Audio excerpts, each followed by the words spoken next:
Morning, everybody. So we are looking at the map today.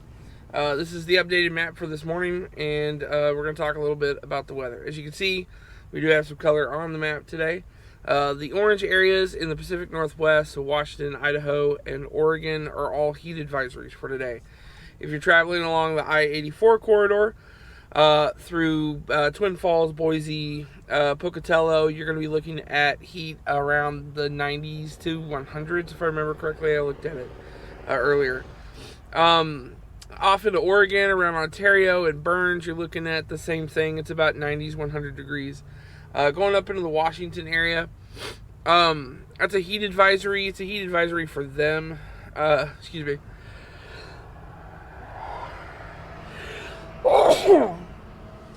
I don't want to stop the video because it can cut that out because it just makes it longer to edit. Up in Washington, heat advisory for them is the 80s to the 90s. You're going to have a heat advisory in the Seattle area, Seattle-Tacoma area, and then down in the Portland area. That heat advisory in the Portland area actually extends out through the Columbia River Gorge along I-84. So I-5 today is going to be very hot, doesn't matter where you're going, except for that small little bit right there from Portland down into like Redding, California.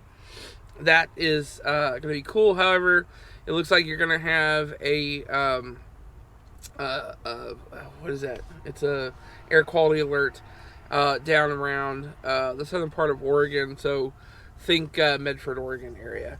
The Central Valley of California is extremely hot today. We're talking temperatures well into the hundreds. That's what you see in the dark red. That's an excessive heat watch.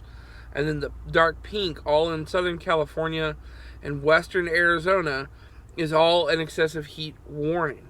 All of that is temperatures in and above the 100-degree mark, with some temperatures reaching well into the 110, 115 area. So be aware of that. You see that there's an excessive heat warning on the eastern side of Nevada. It's going to be about 100 degrees there. This area in Nevada that's shaded, kind of a darkish, that tan color is just isolated showers and thunderstorms. Yesterday we're talking about a 10 to 20% chance around the Sierra Nevadas. And mostly what they're worried about is the dry conditions in that area and the lightning strikes hitting and causing fires. So Phoenix, obviously, excessive heat. Pretty much the rest of the United States is kind of quiet right now. You've got rain still falling in the western part of Texas. That is a flood watch, that dark green area. You've got, and then these little darker red areas and that light green area, that is actually like a heat or a flood watch, flood warnings. And then you've got down here in the southern part of Texas probably some isolated scattered thunderstorms for today. So, and you can see what they're expecting as far as temperatures are concerned. If you're going to look at the forecast map for today for the United States, not a whole lot's going on. Mainly just scattered showers and thunderstorms from the New Mexico area through Texas and the south and all the way up into New England. So keep an eye on that. And then tomorrow's forecast is going to be pretty much kind of the same thing. Scattered showers and thunderstorms for the south, scattered showers and thunderstorms for the New England area and mid-Atlantic area, and then scattered showers and thunderstorms for Colorado and parts of Nebraska. Temperatures across the United States today are just going to be hot in a lot of different places, as we talked about. For places that are further north, you're going to be okay. Let's see. Let's pull it up. So you're looking at the 90s for a lot of the area. West Texas, you're looking at a nice cool day, but that's probably because of the rain. And then obviously in the southwest, you're looking at hot temperatures. It's going to be hot.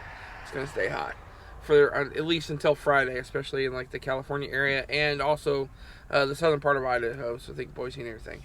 Other than that, we don't really have anything going on.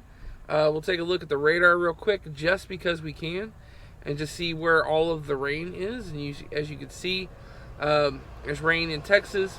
So if you're on I-10 today, you're going to get some rain. If you're on I-35 today in Texas, you're going to get some rain. And if you're on I-45 today, you're going to get some rain. Going to the East Coast, along the Turnpike, going into Pennsylvania, you're definitely going to get some rain. Along I-70 in the southern part of Ohio, you're going to hit some rain. And parts of Kentucky, parts of West Virginia. And then down into Florida, just scattered showers and thunderstorms all day. So anyway, that's all I've got for you guys today. Hopefully this was short and quick and helps out quite a bit. That's it. Thanks, guys.